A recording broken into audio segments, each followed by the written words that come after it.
Welcome to Budget 2024, the EY perspective. Hi, I'm Graham Reid, the new Head of Tax and Law for EY here in Ireland. I'm delighted that you can all join us today as we discuss the various announcements from today's budget. Earlier, the government announced a total budget package of 14 billion, consisting of a core expenditure package of just under 5.3 billion and a tax package of over 1.1 billion. But what impact will all of this have on you, your people, and your business? Our panel of EY experts will be discussing all of this and all of the key takeaways from Budget 2024. I really do look forward to meeting all of you in the coming months. But for now, let's go over to the studio.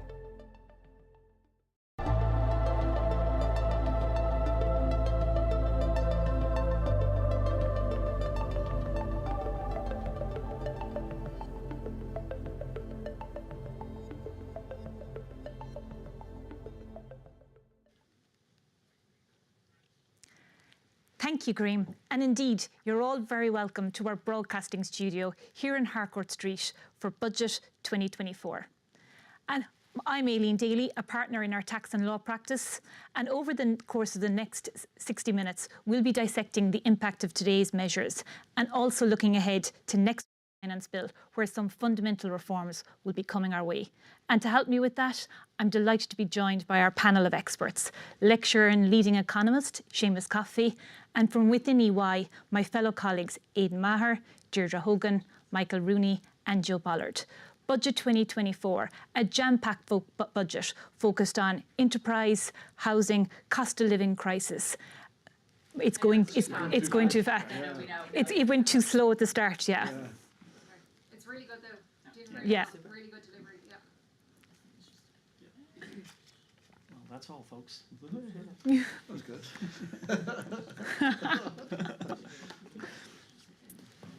Nice funny music comes at the end. Okay. We'll do that again. Perfect. But we don't need to do the opening. I'll Grant, perfect, yeah. count you down, if you know what I mean. So we'll go 5, 4, 3, 2, 1. Action. Thank you, Graham. And indeed, you're all very welcome to our broadcasting suite here in Harcourt Street for Budget 2024. I'm Aileen Daly, a partner in our tax and law practice. And over the course of the next hour, we'll be dissecting the impact of today's measures and also looking ahead to next week's finance bill, where some fundamental reforms will be coming our way. And to help me with that, I'm delighted to be joined by our panel of experts, lecturer and leading economist Seamus Coffey, and from within EY, my fellow colleagues Aidan Maher, Deirdre Hogan, Michael Rooney and Joe Bollard. Budget 2024, a jam-packed budget focused on enterprise, housing, the cost of living crisis and setting up Ireland for a brighter future. But let's see if they got it right. And then I turn to Seamus. Is that okay? Yeah, That's good. And then we have, you guys will do your thing, and then when you're asked the last question and you're ready to end it, just look back to screen and we'll have the closing statement there as well then. Exactly, yeah, perfect. Do we have the closing statement yet? Yeah, Yes. yep, I have the closing exactly. statement. Are you going to change that to, Closing that's what we statement? time for today. I think we've discussed everything. Yeah, we perfect. need to. Yeah, grand. Seamus is first. Seamus is first, and then Seamus, so Lorette is obviously not on the panel, so Seamus will take the first 2 or 3 questions, setting the macro, and then it goes to Aidan for kind of the state of the nation. Okay. Yeah. Are we going to speed dance through the questions when the guys come, or are we now? We usually don't know. We don't? Oh, that's No, fine. Yeah. Do you have a question, Sarah? Yeah, Can I just see the- can I just have a can we look? have, actually, it would be useful because they've kind of fundamentally changed from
Welcome to Budget.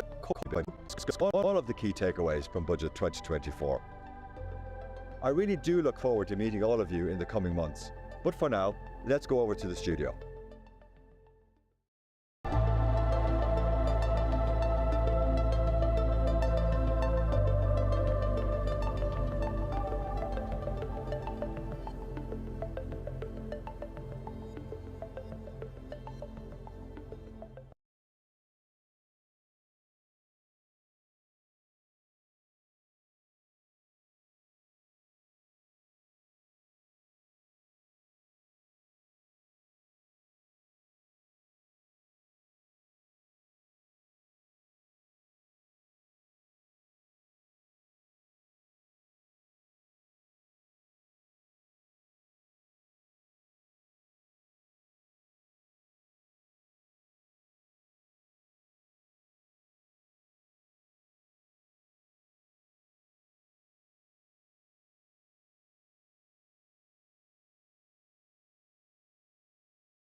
Haha. 1, 2.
Haha.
Welcome to Budget 2024, the EY perspective.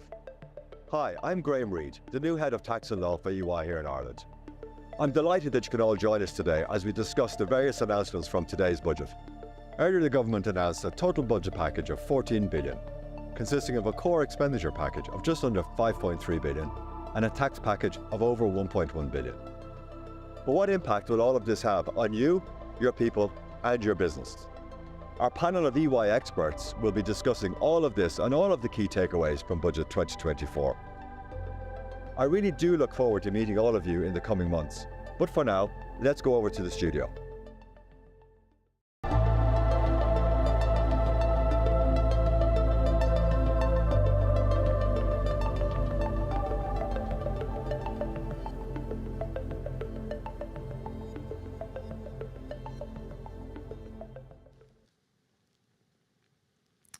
Thank you, Graham. And indeed, you're all very welcome to our broadcasting studio here in Harcourt Street for Budget 2024. I'm Aileen Daly, a partner in our tax and law practice, and over the course of the next 60 minutes, we'll be dissecting the impact of today's measures and also looking ahead to next week's finance bill, where some fundamental reforms will be coming our way. And to help me with that, I'm delighted to be joined by our panel of experts, lecturer and leading economist Seamus Coffey, and from within EY, my fellow colleagues Aidan Maher, Deirdre Hogan, Michael Rooney and Joe Ballard. So, Budget 2024, a jam-packed budget focused on enterprise, housing, the cost of living crisis and setting up Ireland for a brighter future. But let's see if they got it right. Seamus, context is everything, so I might come to you first. I think it's fair to say that Budget 2024 posed the government with kind of an unusual conundrum in terms of this unique political and economic environment we're currently in. But you might just set the scene for us in terms of, the framing of Budget 2024. No, you're absolutely right, Aileen. I think unusually for Ireland, we find ourselves in a position that we're not accustomed to. We always like to look at the lens of sort of the historic perspective to see how does where we are now compare to where we were before, and we've had sort of a history of underperformance, a history of economic mismanagement where we've got it wrong. But I think at the moment we actually find ourselves in a very unprecedented position. If you look at economic indicators, one of the sort of least distorted economic indicators is what's happening in the labour market, and we have strong employment growth and a very low rate of unemployment, which in historic terms for Ireland is a bit sort of unusual. And then if you look at ourselves sort of from financial or an income perspective, are we sort of running deficits or surpluses? And as a nation as a whole, we're running surpluses. We know, again, instances where we got it wrong. The 1970s leading to a whole sort of decade of malaise of the 1980s. And of course the mismanagement that occurred with the credit bubble and sort of the post-2008 austerity and the problems that created. We now actually find ourselves in a bit of a position where we have a pretty large surplus as a country, not just on the government side, but in overall terms. And that sort of presents an odd problem to us in the sense that our main problem isn't necessarily financial. We have money to do things. One of the bigger problems we face is, do we have the resource to do it, particularly labour? Do you have the actual capacity in the economy to set out priorities? So from that perspective, you're looking to see what did the government do and did they get the balance right? They really faced no constraint on the financial side. There was money there to use. The issue is, what impact is it going to have? If you put too much money into a very strongly performing economy like we are you going to get value for money? Are you going to boost up and just sort of stoke domestic inflationary pressures? So they'd be the concerns. Did the government get the balance right? I think over the next hour we can go through that. But we do find ourselves in sort of an unprecedented position from an Irish perspective. We have full employment and actually do have financial resources to do things. Yeah. So the total package today was 14 billion, which is really an extraordinary number for, a relatively small country. But in the lead up to the budget, IFAC came out with kind of some concerns in terms of exceeding this national spending rule and a risk of us kind of repeating the mistakes of the past. You were former chair of IFAC, so I suppose really good to get your views in terms of, would you share that concern, or actually is this simply extraordinary times? Yeah, so I think initially the concerns were framed around this national spending rule that the government sort of created for themselves, and you'd maybe have issues about whether it's the appropriate rule. If you're going to say the government clearly are breaching the rule, it was a 5% rule and they are in excess of that. But you have to ask then, is the rule appropriate? And it was set sort of in a non-inflationary environment where the expectation was you'd have growth of 3%, inflation of 2%, And that gets you Yeah. your 5% spending rule. Of course, we know now that inflation is much higher. So, in a sense, breaching the rule sort of reduces the government's credibility. They said Yeah. something they were going to do, and they're clearly now not doing it. But you don't have to say, well, is it the right thing to do actually to breach their old self-imposed rule? And it probably is. But like in overall terms, you are right about the size of the packet. Like 14 billion is, how far are we going? Yeah. And like if you try to read through the budget to find what's happening, it's actually very, very difficult to get the overall picture because they break things down into different categories. There's core and non-core, there's gross and net, temporary and permanent. Like once you try and plough through all these, you're not really sure what's happening. So like how big was the budget? I think maybe one way to look at it is the bottom line. Like we can go through all the different measures.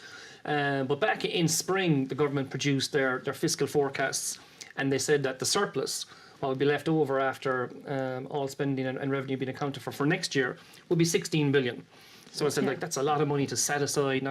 But the two ministers stood up today, have their various tax and spending measures, and in the space of 90 minutes, that 16 billion surplus for next year was cut down to 8 billion. So the measures used have sort of used up 8 billion of that surplus, and just to do that for 1 year is quite a large, like it's a huge impact. Yeah. So you're putting that money into what we're now describing as an economy that's performing quite well, and are you going to get value for that? Like, there are obviously some things the government had to do in terms Yeah. of keeping pace with inflation, the income tax system, social welfare rates, public sector pay, etc. But looking maybe at the capital side and some of the other services side, like is there actually the labour out there to deliver it? Like we might say we want more health services, but where are the GPs, the doctors, and the administrative side going to come to do that? We're clearly going to say we need more housing, but where are the construction workers going to do to build those? So the money is the easy side, and there seems to be lots of it put out there. Reducing that surplus by 8 billion in one go is quite a big step to take. Yeah, because I think the ministers are sometimes criticised for holding the purse strings too tightly, but today it looked like the budget got blown in any event. But Aidan, I might bring you in here on the tax side. So a 6.4 core package comprising a mix of tax and spending measures, and then a further 2.7 billion worth of once-off measures. Yeah. And I suppose, as I said in my intro, the budget was jam-packed. There was an awful lot of measures in there, so we can't possibly cover them all. But talk us through the highlights. Yeah, thanks, Aileen. I think, as you said, lots of detail in there today. I think the budget will be broadly welcomed by most, I think. And Minister McGrath did a good job in striking the balance between continuing to support households and businesses in the immediate term, given the cost of living and inflationary environment we're in, but also towards kind of meeting its future commitments towards climate, and also, putting the funds aside to continue to support the necessary investments in infrastructure, housing and energy to maintain, the standards of living that we're used to, but also to make sure that the economy is set up for the future properly. For individuals, this included a wide range of measures, some of them around expanding existing tax bans and credits, introduction of new reliefs like, a mortgage interest tax relief, expanding the existing rental credit, but also incentivising landlords, particularly with, single or small number of properties to stay in the market.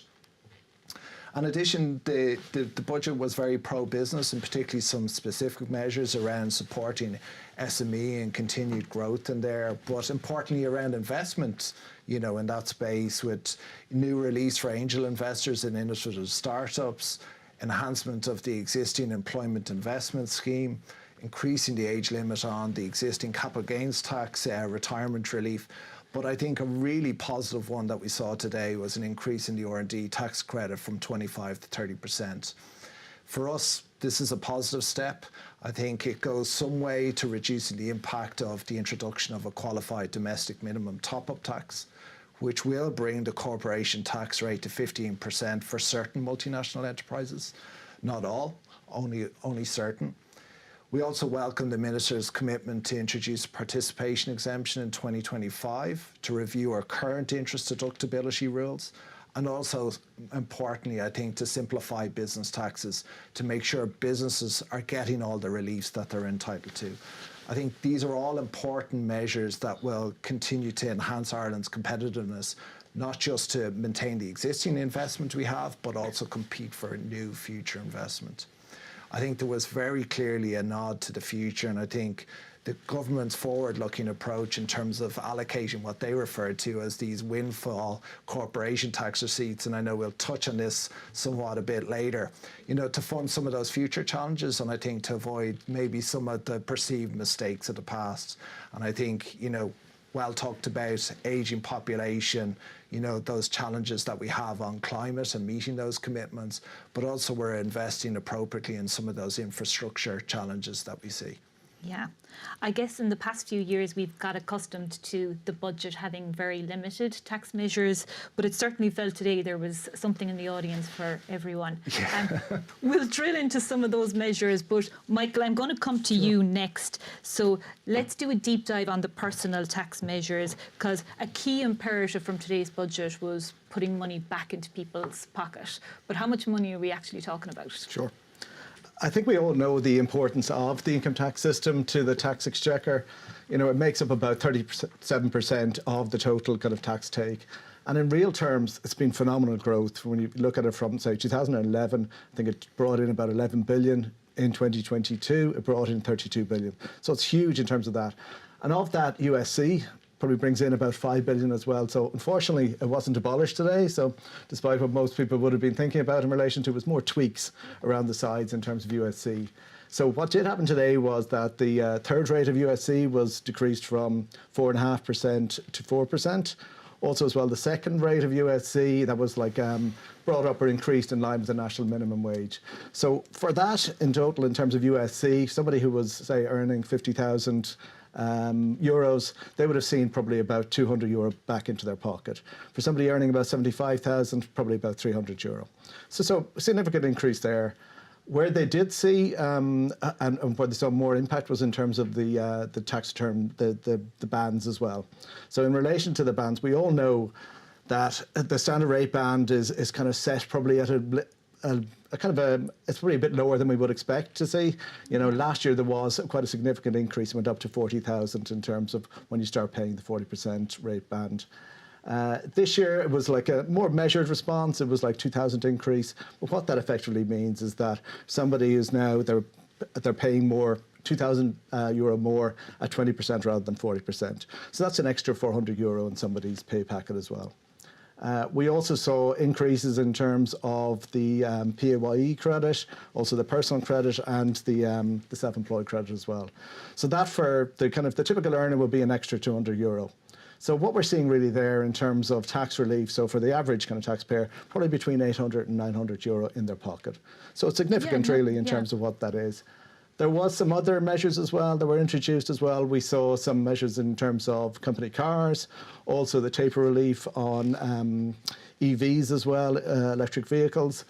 There was also a welcome nod to the kind of to share schemes in terms of a consultation happening in respect of that at some stage in the future. So that'll be really welcome in terms of that. And also as well, some amendments to the KEEP scheme. So that's really for especially our EOY kind of clients as well. They'd really be interested in that. Exactly. So it was a 1.1 billion tax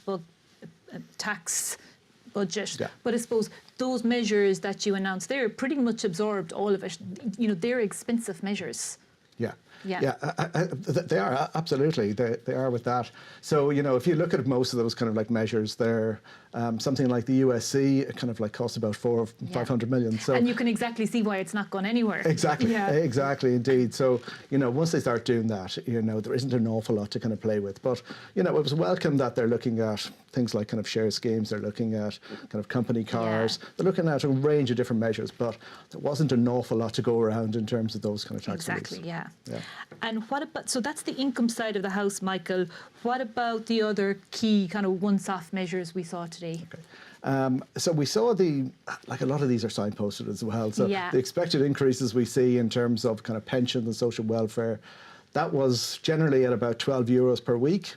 Also a number of one-off payments that were introduced as well. So the ones like the additional Christmas payments for social welfare, the child welfare payments as well. Those were all kind of like kind of well signposted as well. But we also had the home carers credit being introduced as well and being enhanced, and fuel allowances. All those measures are, I think, really targeted at a number of people as well. So they're really welcome. I guess the three ones that were most kind of targeted as well were probably the first one was the energy credits. So last year we saw this introduced. There was 600 euros for everybody introduced last year. That's when we had inflation at 11%. Now we've got inflation at 5%, but that energy credit will be 450 euros. So that's going to be really significant for people, especially coming into the winter months. The next one was the renters tax credit. This was introduced last year. It was introduced and it was a €500 per household. That's been increased to €750. So that's significant as well for people who are renting. And on the other side, for house owners, mortgage interest relief was introduced again. They said it's only for 1 year, so it's very, very targeted. It's for certain people, and I think people who have either variable mortgages, so only certain people will qualify for it. But that's it's quite a significant relief as well, where you will be able to get up to 1,250 of a tax credit in relation to it as well. Yeah. So in terms of where do you get to, in terms of when you add up all those, and it takes a bit of time to do that, but you look at it and say for somebody earning 50,000, it's probably about €2,000 in terms of real terms. If they're renting, somebody who is a house owner, it could be up to 2,500. So that makes it significant. Yeah. Interestingly, on the rent credit, like it's such a great initiative, but there hasn't been a massive take-up. And then you saw the minister allude to it today, you know, launching a campaign about really educating people and making sure that they're claiming their tax credits. I think that was surprising. I think they said only about 50% of the people that were available to actually utilise it did it. So really surprising. Extraordinary. Well, it does require the landlord to be registered with the RTB. There may be niches there. Like, so during the week we had sort of a bit of confusion about how big is our private rental sector. The CSO did the census, came up with one number, the RTB, we have the registration, one other number, and there's a 60 or 70,000 gap between them, and that might explain some of the issues there. But just on some of those income tax measures, like particularly the mortgage interest relief and maybe also the landlord relief which are introduced, like these aren't very targeted at all. And the mortgage interest relief is essentially targeting a group, particularly tracker rate mortgage holders, who've got free money for 10 years. And now, yes, we have seen very steep interest rate increases. So, like, from an economic perspective, there wouldn't be much to support that. That would be very much a political perspective. And similarly, with the landlord tax credit that's been introduced, the idea is that you keep people in the market. But I'd say the majority of landlords aren't leaving. So you're offering a credit for people to do something that they're not going to do anyway. So, like, from a perspective, you could look at that as being just a deadweight loss. You're giving money to people who are going to stay in the market anyway. Now, it could be a bit of a sort of a fob off that we have these sort of rent restrictions that you're not allowing the rent to go up, and we'll try to give you more income through the tax side. But these are very, very much political decisions rather than ones based on economic analysis. Okay, yeah, interesting. Aidan, maybe turning to businesses for a moment. So a big focus on supporting enterprise and in particular the SME community, which haven't got a huge amount in past budgets, but we saw a good bit today. Talk us through the details. Yeah, I actually might pick up on a point Michael and Seamus have touched on there too. It would appear that the kind of there's a real nod to a commitment to simplify business taxes. So it suggests, businesses aren't availing of all the reliefs that are there because it's too complex. So I think that's really welcome, I think, and it's I think simplifying and making sure businesses really can take advantage of those reliefs is a really positive step. But the devil will be in the detail of that when we see it kind of come true. But as I kind of alluded to, from a business perspective, there was a number of measures to support investment. There was direct tax measures, and there was other supports, but really very much targeted at helping them to offset the impact of inflation. That's there. A number of measures to support investment on the SME side. CGT retirement relief, an increase in the age limit up to 70. This was somewhat offset by this introduction of a new limit of 10 million.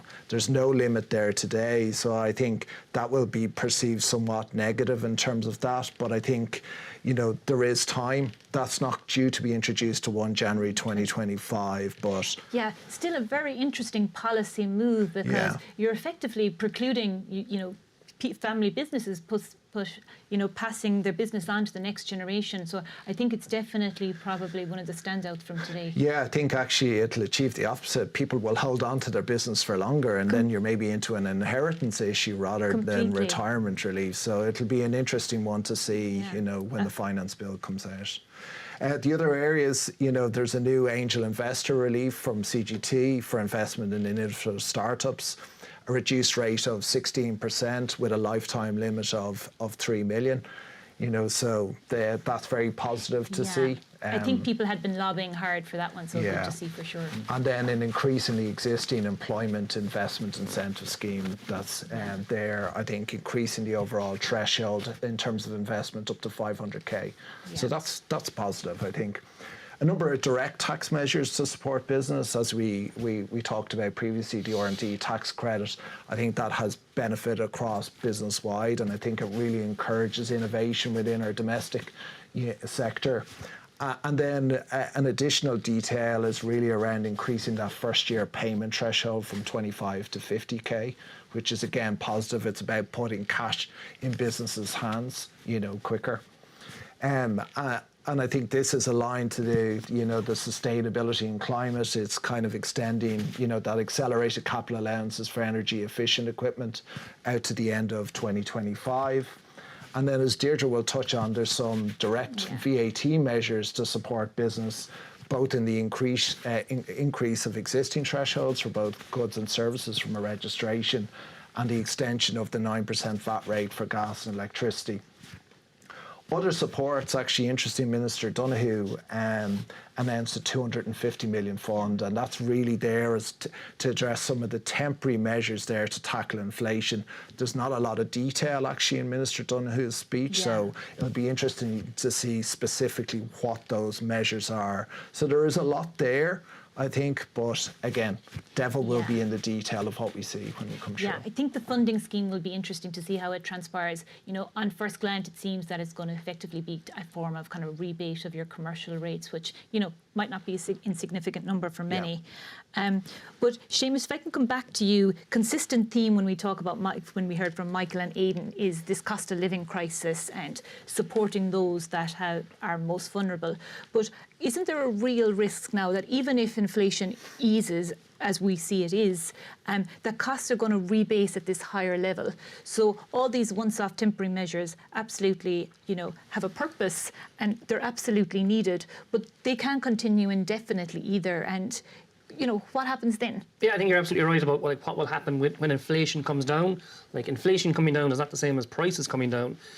So what tends to happen is that your price level kind of remains stable for a while. Then you go through a shock and your price level rises. In that period of the shock, you go through higher inflation. Then inflation eases back, but your price level is at that elevated level and it stays there. So what happens then is that over time, you get increases elsewhere, other prices rise, other incomes rise, and you get the real gains. But we almost never see prices come down, like bar those that are kind of set globally with sort of key markets like in energy and food. Commodity based, yes, yeah, exactly. They have a certain amount of volatility. But like when it comes to services, like if a business makes a decision to increase their whatever service they're providing, whether it's something from your hairdressers, your cinemas, to your restaurants, like they move the price up and then they say, well, we're not going down. They might stay flat for longer. So that's what's tends to happen. So when we see these changes happening with price levels and inflation coming down, yes, inflation is coming down. It was 10% maybe this time last year. We're now down to 5%. The budget documents today suggest they're expecting a rate of 2% next year. Well, of course, we don't know whether that will happen. Yeah. Like we see turmoil in the Middle East again, that they could have an impact on energy markets. And like we've already seen energy prices rise at the petrol stations, like the petrol and diesel had dropped a bit. They've gone back up. And of course, the government are looking at some of the increases they might bring down the line. But when it comes to businesses, again, and these one-off measures, only until they can get their revenues and what they can generate themselves up to the level to absorb that, those one-off measures probably need to continue. Yeah. And it's something that's been part of budgetary policy for the last number of years. And can we keep calling them one-off measures? Like we've had COVID for a couple of years, then we had the Russian invasion of Ukraine and energy, we have the cost of living crisis, and we keep sort of breaking, like I said, like why is it hard to analyse the budget in overall terms? Because of all these divisions. But a one-off thing that happens every year, eventually you have to say it's no longer one-off and it's built in. And maybe going back to some of the social welfare payments, like this double child benefit payment. People had that banked. You've now done that for 2 years in a row. It's hard to say in the third year we're not doing it anymore. Yeah. And we see the same with the Christmas bonus, which the government announced in every budget for every year. Yeah. But it happens every year. It kind of gets built Yeah. in. People expect at the start of December there'll be a double social welfare payment. So we can't keep calling them one-off measures, both on the household side and on the business side. They just need to persist for as long as that sort of impact of prices is there, because prices aren't going to, the overall price level isn't going to come down. Yeah, I think it'll just be interesting to see how that plays out for sure. Deirdre, coming to you, over the past couple of years, we haven't had a huge amount of talk in the budget around indirect taxation, but this was your year. Plenty. Plenty to Aileen, I have like 7 key cards here. You get ready, guys. No, we were very excited today to hear VAT mentioned at least 4 times by the minister over the course of the hour. All joking aside, I think none of the measures massively significant, perhaps except for the indication of the VAT modernisation. That's going to happen. So the minister announced that they're going to open a public consultation, that the Revenue Authority is going to open a public consultation around VAT modernisation and in particular around e-invoicing and real-time reporting. So for those who don't know, the EU Commission came out with a proposal last year to introduce mandatory e-invoicing and real-time reporting in the EU between 2024 and 2028. Other jurisdictions have gone off on their own in the meantime and implemented their own e-invoicing systems. So today's announcement, I think, is an indicator to businesses that the Irish government are going to follow suit. How and when remains to be seen, but certainly if they're going to do it, it'll be a very big impact for businesses. I think our multinationals will be very familiar with this because they operate in jurisdictions that already have it. But for domestic companies or SMEs, depending again on how it's implemented, it will be significant change. They will have to look and make sure they've got really good quality data.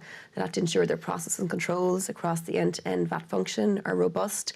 And certainly from a capital commitment, their IT infrastructure and their businesses will need to be upgraded, or they'll need to introduce new systems. So it's, if I could recommend it, I would recommend that every business familiarise themselves with e-invoicing and that they engage with the revenue commissioners in terms of what they would like to see. Yeah. There will be certain parameters set by the EU if VITA comes into play that we'll have to follow, which will be good news because it'll be standardised for the most part. But if not, and we go it alone, then we'll certainly want to ensure that it's as efficient as possible and as least disruptive as possible from a business perspective. So for me, that was probably the most interesting that they flagged it in this year's budget.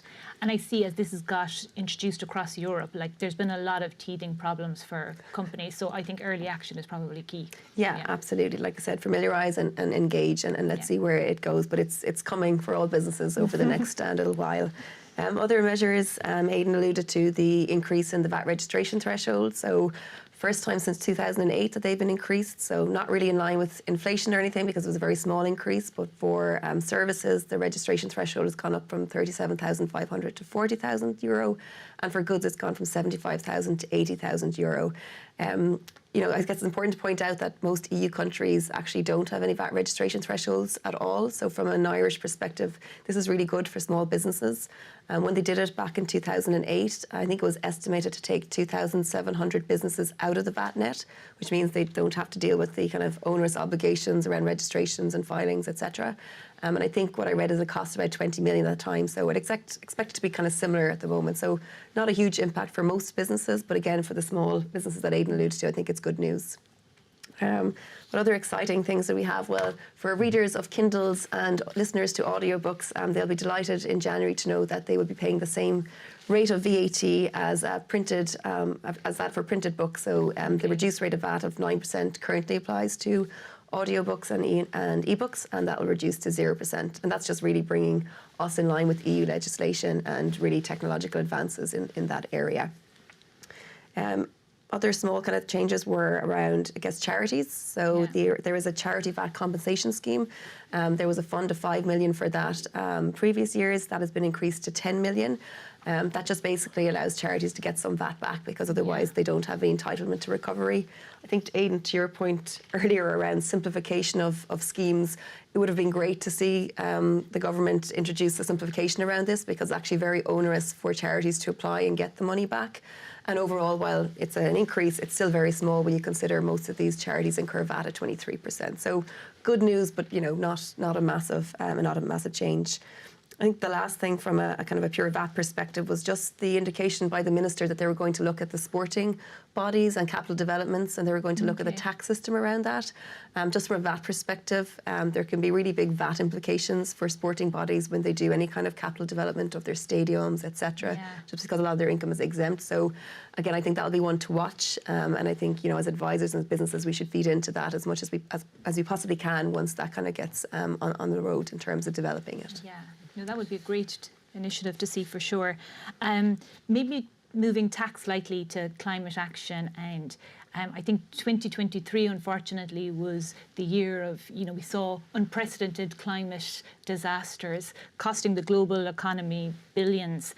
Here in Ireland, we probably had the wettest summer in living memory. But this year we saw climate action get a shot in the arm from both, I suppose, a tax perspective, but also a funding perspective. 3 billion for umbrellas for all of us for the next few years. No, I think, look, there wasn't. I was in general, I was disappointed with the ESG measures introduced from a kind of a pure ESG tax perspective, but I was very happy to see the announcement of the, let me get it right, the Infrastructure, Climate and Nature Fund. Yeah. There was no real detail around it, but it has earmarked out of 14 billion that'll be put aside over the next 7 years. 3 billion of that will be for kind of climate change initiatives to fund capital developments, etc. I think I read today that there's an expectation that the cost of climate change to the state before the end of this decade will be 5.5 billion. Yeah. So I think it is very prudent of the government to kind of put those funds aside. I mean, to Seamus's points earlier, there's just a lot of money floating around. So it is actually something good. Now, how it's used and the return on that money, etc., will remain to be seen. But I thought that was a very good and prudent measure put in place by the minister today. In addition to that, it was kind of just back to the old favourites, I suppose. So Aidan mentioned, the 9% reduced rate of VAT on gas and electricity has been extended. Yeah. I was surprised to see that, actually, just given kind of the energy costs had come down. I thought they would put it back up, but I think utility companies would be happy with that. I mean, the government's been extending it by 6 months for the last while. So to give them certainty for another 12 months, I think that the rate will stay the same is good. And then obviously kind of going into winter and for private consumers of gas and electricity, that's going to help them as well from a cost of living perspective. Carbon tax, government sticking to their commitment to increase carbon tax by kind of €7.50 every year. So that's gone up from €48.50 to €56 from midnight tonight. Yeah. Look, I think that's, there's debates over the effectiveness of that. But for me, I think it's the consistency and sticking to that commitment is important. It does mean that, petrol and diesel will raise. They'll raise by a little bit, I think, kind of 3 or 4 cents tonight. But equally, the government then have also deferred the increase in the excise tax reduction that they had put in place last year. They were meant to restore it by the end of this month. Instead, they've deferred that, and they'll I think it's 8 cents for petrol and 6 cents for diesel that it was meant to go back up by the end of this month. They will defer that until April and August of next year in equal measure. So, on one hand, things will go up and the other will go down. So it's kind of coming out, kind of not too much hitting the pocket, I think, of motorists.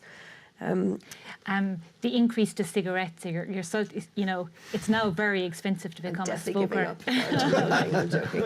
I mean, look, it's gone up. I think it's €16.75 now for a 20 packet of your kind of popular Michael, brands it's of going to cigarette. absorb all your income tax reductions. It will, but I think somebody was telling me as well today, though, in Australia, it's like $50 for a pack, which is like €35. So, there is room to move. There's leverage. And they flagged as well, just like next year they'll be targeting and taxing vaping and e-cigarettes. So I think that's health measures, obviously, but I think it's a good thing in general. Yeah. You could see the camera go to Stephen Donnelly as those were announced. So definitely, Michael, most of the measures were positive. It was about reducing the tax burden, but there was one exception to the rule in and around PRSI. Talk us through those. Sure. I think if we look at it, I think demographics are really kind of going against us when we look at pensions.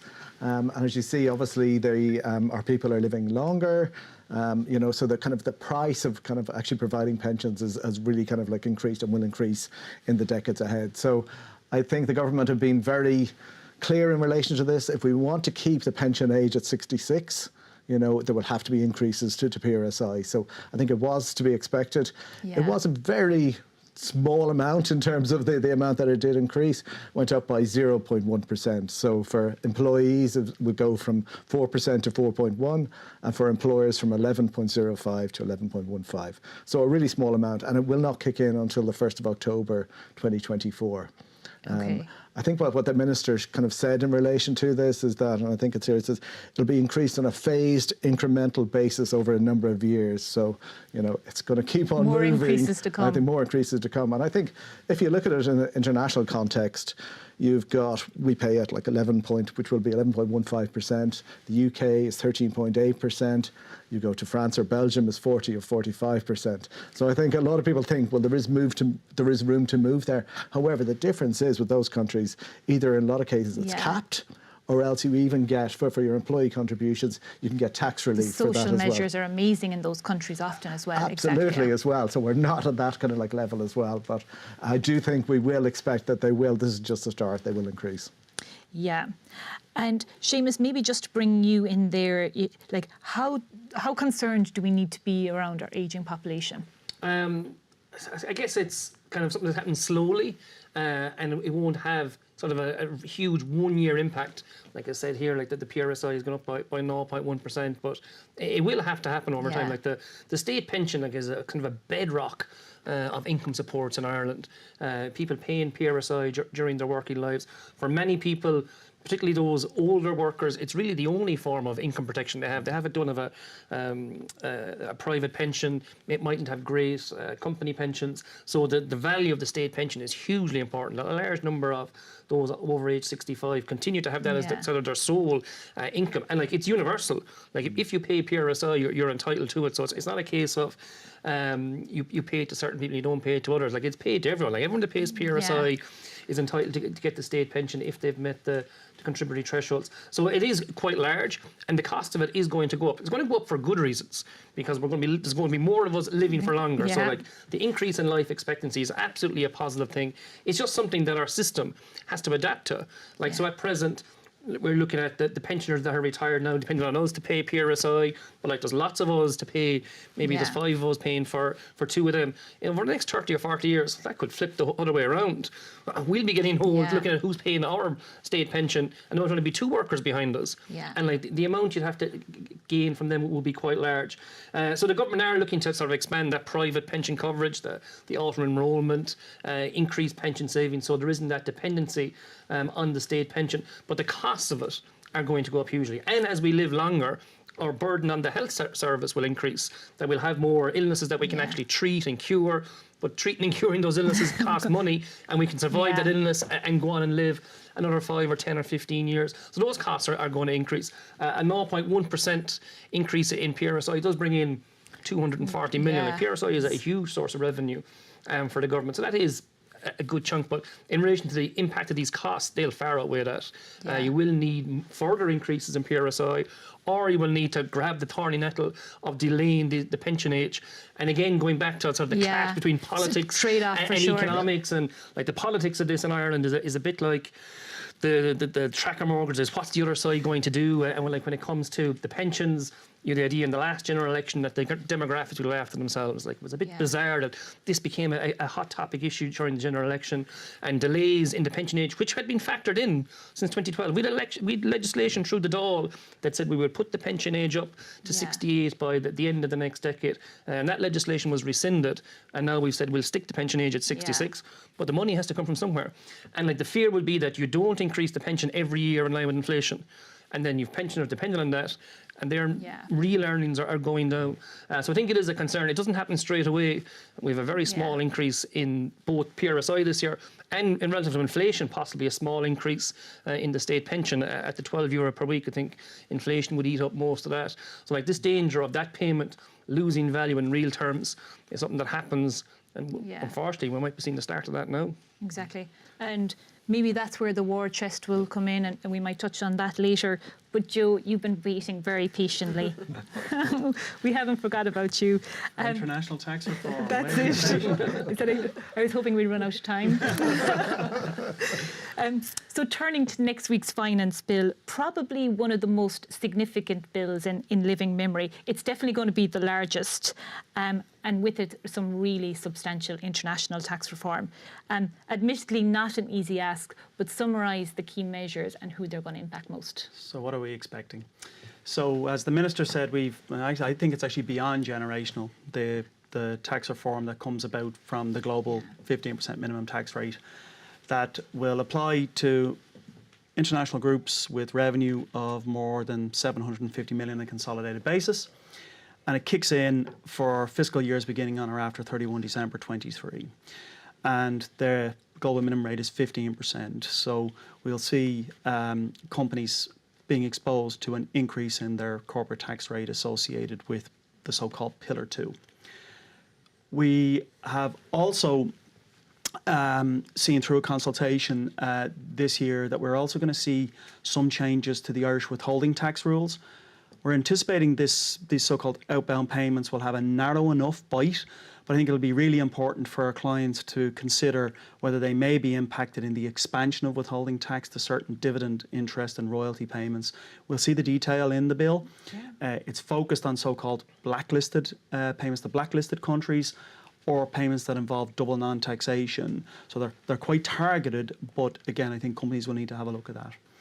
And if I can interrupt you, because I think the narrative sometimes gets mixed up in the media, but just confirming, the rate is staying at 12.5%. The corporate tax rate is staying at 12.5%. So for Indigenous businesses and other multinational businesses below that 750 million global revenue threshold, the rate is 12.5%. Absolutely, that's not changing, and that is important. The other thing we will see in the finance bill, of course, is the legislation giving life to the increase in the R&D tax credit that Aidan mentioned. Really welcome, something that EY obviously lobbied for in our response to the consultations. It not only offsets the fact that it becomes taxable for companies that are in scope for Pillar 2, but actually gives an increased incentive to companies that aren't affected by Pillar 2. So really welcome to see further investment in the context of subsidies for innovation activity, which is obviously going to be really important in the short, medium and long term for Ireland's continued success. We're going to see a lot associated with the detail of implementing those provisions in the finance bill. Slightly beyond that, maybe a couple of things that were mentioned. So in recent weeks, the government had announced that we are going to have a consultation to give life to the introduction of a territorial regime or a participation exemption for dividends in 2025. And as Michael said, we're also anticipating a consultation on stock awards and share options, etc. I think which are going to be very welcome in the context of attracting mobile talent, etc. to in key skills to help maintain competitiveness. Yeah, I think from a policy perspective, showing that nod to the Ireland Inc. and us willing to adapt, and it's a really great message to send. In terms of the Pillar 2 rules, which I guess are just around the corner, like just hugely complex. And I know we talked, Aidan, earlier about we're going simplifying the tax regime, but we have for some, but we have 1,000 pages of legislation coming at us, and I suppose 3 months out, Joe, for those companies in scope, what would your thoughts be in terms of getting ready? So what are we helping companies with in the area of Pillar 2? Well, in the first instance, people are focused on the so-called safe harbours and indeed other mechanisms which may actually defer the impact of these rules beyond 2024. So focusing on, can you get within safe harbours? Are there other steps you can take to defer the impact and implications of Pillar 2? Modelling is essential because affected companies will be required to make a disclosure in their financial statements for 2023 of the impact of Pillar 2. And reporting to the markets from a quarterly perspective in Q1 of 2024 for affected companies is going to be a requirement as well. So the modelling to support all of that, the processes to support all that, so people can report with accuracy, will be very important. And of course, this is a whole new tax system sitting on top of the existing tax system. And similar to Deirdre's comment about people needing to be ready from a systems perspective to handle the processes there will be a very significant systems and IT lift to support the financial reporting and the tax compliance associated with this. So readiness in that area, because it's a very significant data challenge to compliance with Pillar 2 that people will need to face into. Yeah, because I think that's an important one. Yeah, tax is driving this, but this is going to have an impact on all aspects of the organisation, unquestionably. Yeah. It's a global minimum tax. The way it applies which we won't get into today, is quite complex in terms of some extraterritorial aspects to it, and it requires a global solution. It will require input from IT, finance, tax, and indeed other stakeholders in the business, because every company in the group and in some cases branches and other entities that don't amount to companies, there's over 150 individual data points required for Wow. every entity to correctly compute and report these taxes. Yeah. I think just on top of that as well, there's so much additional reporting as well required for the kind of the payroll and HR functions as well. That's Yeah. happening now. We've had everything from your kind of your real-time payroll to kind of like the stock reporting that you have. You've got the SARP reporting. Now from the 1st of January, you'll also have the expense reporting you'll have to do. Yeah. So that's a kind of a huge added burden, I think, in terms of clients, on top of what we're hearing in terms of from a kind of corporate tax, from the VAT perspective as well. So it's a lot there for companies to do and get ready for. I think tax VPs or the CFO, I think there's going to be interesting conversations around IT prioritisation in the context of supporting tax requirements in the near term. Yeah. Data. It's all about data. Yeah. Absolutely. It's really So simplification isn't aligned with that message, but that's the reality.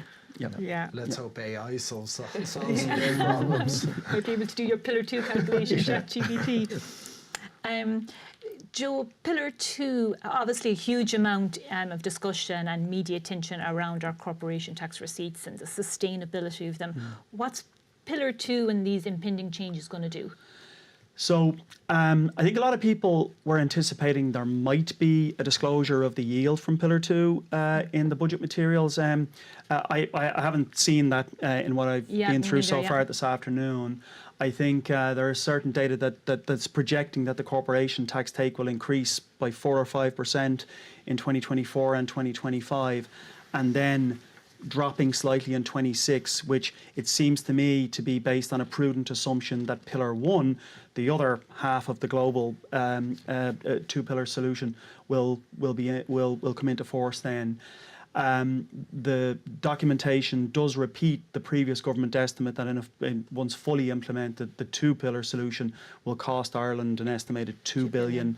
Okay. That hasn't been updated in the materials as I've seen so far.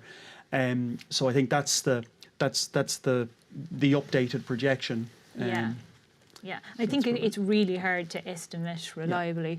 Seamus, I know you're going to have a point of view here. Right at the start, we spoke about, like, did the government get the balance right? And like in all the money they're spending, the issue where we'll see whether they got the balance right will be whether they actually stoke domestic inflation. Are they putting too much money into an economy that's at full employment and performing pretty well?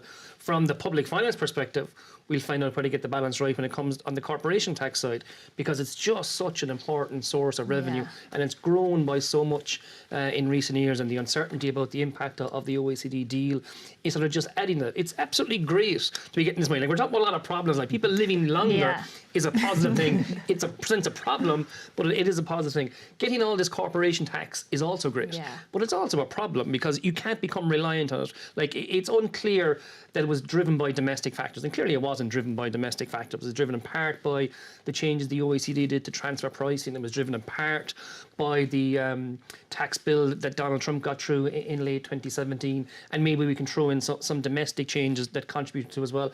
But it's grown to enormous levels. Like this year, it'll still be around 23 billion. I know the government have been trying to downplay it, maybe sort of to reduce expectations, but like corporation tax is still this year ahead of where it was last year. It's not as much ahead as maybe they might have thought, but it still is up on where it was last year. And it'll probably come in around 23, 24 billion. Put 4 or 5% on that per annum over the next couple of years and you're hitting for 26, 27 billion. It's a huge amount of money. Like in per capita terms for the country as a whole, given there's around 5 million of us, that's about €5,000 per capita, with a lot of that coming from a very small group of companies. And again, a lot of that coming from companies that are US headquartered. Like if you just take the US headquartered companies, the IRS data that they have published from their country by country report, so the BEPS version 1, and the tax authorities get the country by country reports. They put them together for the IRS, they put it together for US multinationals. And we're one of the highest recipients of corporate tax from US multinationals in the world before we make any adjustment. Like it's the US is obviously first, the UK is second, and we're third. Just in terms of that's for 2020. We collected just over $10 billion, and our receipts have gone way up. We've put it in per capita terms. For 2020, we were $2,000 per capita. Germany was 67. France was 49. my. Italy was 27. We're €2,000 per capita. Italy is 27. So we're getting a huge amount of revenue. The thing is, will it persist? And do we become dependent? We just can't rely on it. We can't control it. So it's great to be getting at it. But in terms of the government getting the balance right, if there's an evaporation of some of those receipts, I think people might look back in today and say too much was spent. Okay, interesting. And I guess you talked a lot there about US multinational, and we are like, the reality is we're really dependent on foreign direct investment. And maybe a question for both you, Joe and Seamus, I suppose, with the rate going up and the capacity constraints around labour and housing, how, Joe, you in the first instance, how do you think this is going to impact kind of Ireland's perceived competitiveness on the international stage? Sure. So I think the tax policy mantra of stability and certainty has gone down well with multinational investors. Sure. I think it's important that's maintained. And the message back in 2021, almost 2 years to the day, when then Minister Donoghue announced that Ireland was joining the BEPS deal, that we would be at the bottom. It's important that we, i.e. at the 15%, it's important that we stick with that. When we talk to existing investors and potential investors, obviously infrastructure is something that comes up again and again and again. Housing, energy security, education, future talent, the ability to import talent, and all those things are interdependent. And there's short-term challenges, but medium and longer term going to be really important to Ireland's sustainability in that respect. I think the support for the R&D credit and that Ireland is focused on innovation, again, to repeat the point I made earlier slightly differently, is I think that'll go down well with investors, because again it encourages people to continue to tap into that talent and brain power that resides here in Ireland. I think we will see, in a 15% minimum tax rate environment, I think we're going to see the importance of subsidies and grants and tax incentives change in that respect. And I think that's an area that investors will be looking to Ireland to continue to be innovative on, not just in the area of innovation supports, but how we market our subsidies, how we design new subsidies, etc., so that we can compete to the in the most efficient and effective way possible with the parameters that exist in the terms of designing those subsidies from an EU perspective, for example. Yeah. Seamus, would you have a concern on that competitiveness front in the short to medium term? Yeah, I think the mention of housing is probably apt in that context. And I think in both minister speeches today, they would have said that housing is their sort of top priority. Yeah. Then we say, like, is that just kind of lip service? Are we just saying housing is our top priority, or are we doing something about it? Like, we clearly need more housing units. Like, our population is growing pretty rapidly. Like, we're an attractive country for people to stay in. We're an attractive country for people to come to. But our housing stock simply isn't keeping pace with population growth. Outside of the other issues in relation to the war in Ukraine and other people coming to the country, just in terms of people that want to stay here, people want to come here for employment, we just don't have enough housing.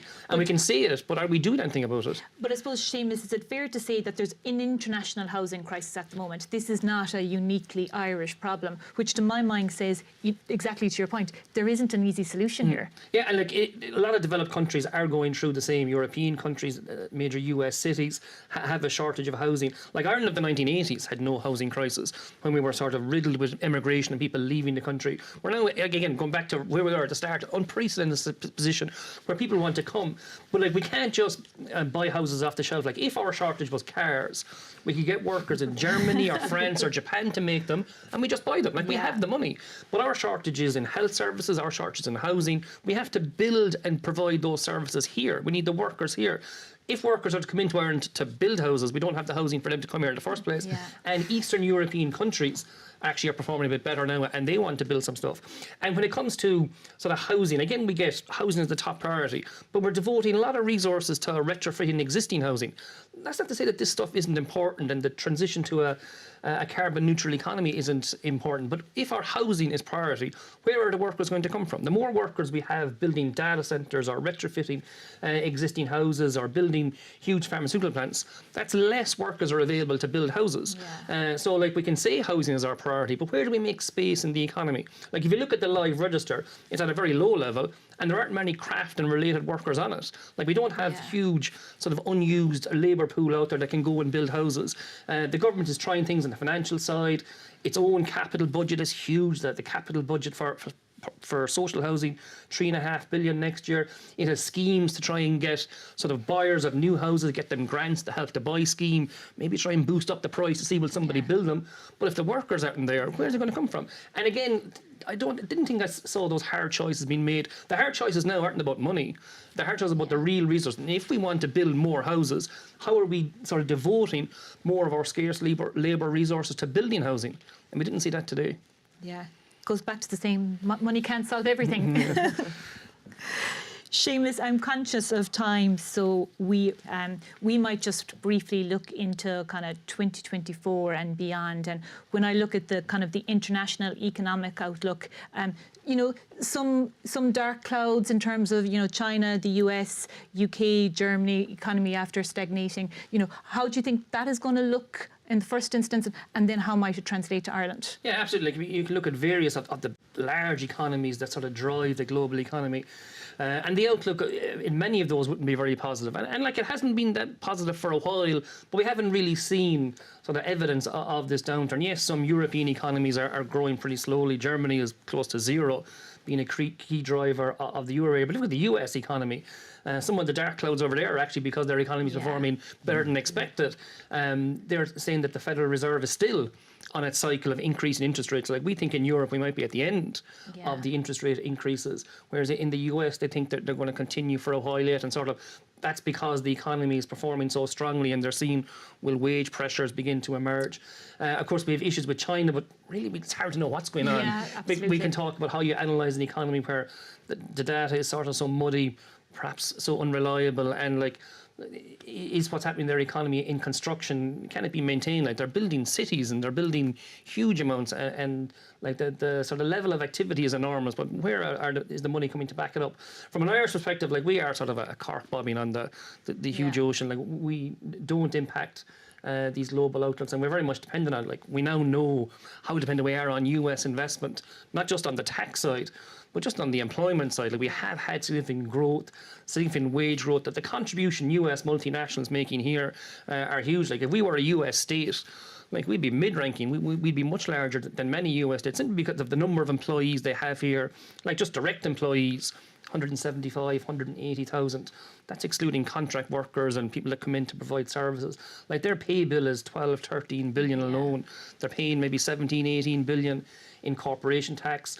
They're buying services from Irish suppliers, professional services, legal services, catering services, distribution, logistics, security, another 4 or 5 billion, and they're building stuff. We talk about, like, the pressures on our construction sector, but there's data centres, pharmaceutical plants, other buildings going up for US multinationals, probably another 4 or 5 billion a year. If you have a running total in your head of that, you're after getting to 40 billion. In every year. It's just a huge contribution, and we are very much dependent on that. So the global economy is important for Ireland, but US investment is even more important. Like, yes, we want to see the markets that they sell to performing well, so the pharmaceuticals, the ICT, the processors, the medical devices.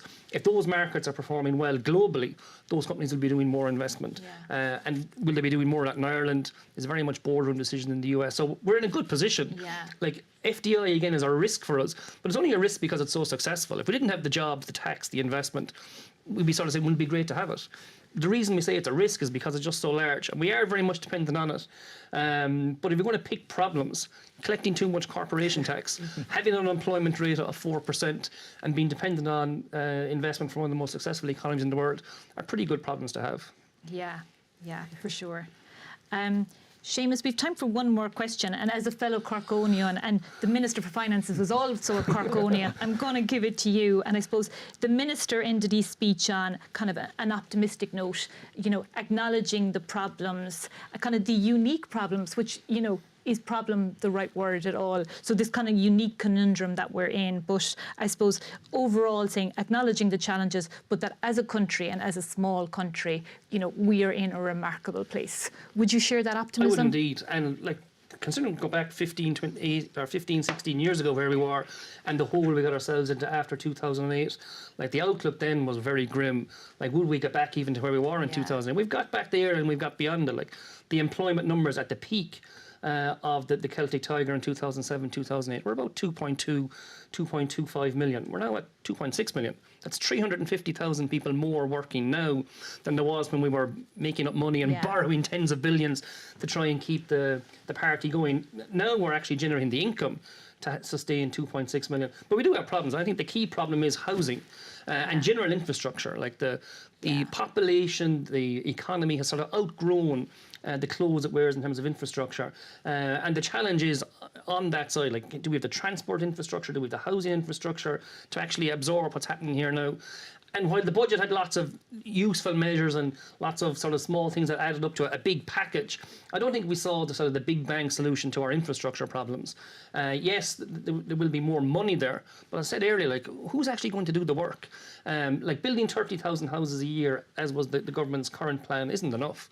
The population is growing much better. Like, we did the census where we did a head count of everybody in the country back at the start of 2022, and there was 100,000 people more here than we actually thought. So the CSO estimate the population between censuses, and then they count everyone every 5 years. And they found that their migration figures were out by 100,000. Wow. Like, we still are a country that are attractive for people to come to. But because of that population growth, 30,000 houses a year won't cut it. Yeah. And coming out to say that, 29,000 houses have started in the last 12 months is fine. We need more. We need to be going for 40, 45, 50,000. But very difficult to do that and do everything else. Like, we've spent years of austerity where tough choice had to be made about money. We're now not we're in a position where we have the money to do things, but tough choices have to be made about the resources we have. And, like, from a political perspective, you want to be all things to all people. If you said something for everybody in the audience, but that just isn't going to work. You talk about a sort of a global housing crisis. Like, I think we're going to have a housing crisis out for the medium to long term, unless we actually grasp the nettle and say, this is what we want to do. Ease back. Like, we're not saying that other stuff isn't important, but maybe it's not the most important thing now. Let's do some of that down 5, 10 years down the line when we've solved this problem. So yes, we are in a good position. Absolutely agree with that. Yes, the turnaround in the economy has been pretty remarkable, but now we have to face up to the real choices we make. And I don't think today we saw that. Yeah, certainly some trade-offs to be made, and I think, to your point earlier, we probably didn't see that clear path forward in terms of, solving the housing and labour crisis. But Seamus, thank you very much for your comments. Well, I'm afraid that is all we have time for. Extraordinary times and an extraordinary budget, and no doubt the conversation will continue in the weeks and months ahead. Thank you very much to our panel for sharing their insights and perspective, but more importantly to you at home for watching. Until next year, have a very good night.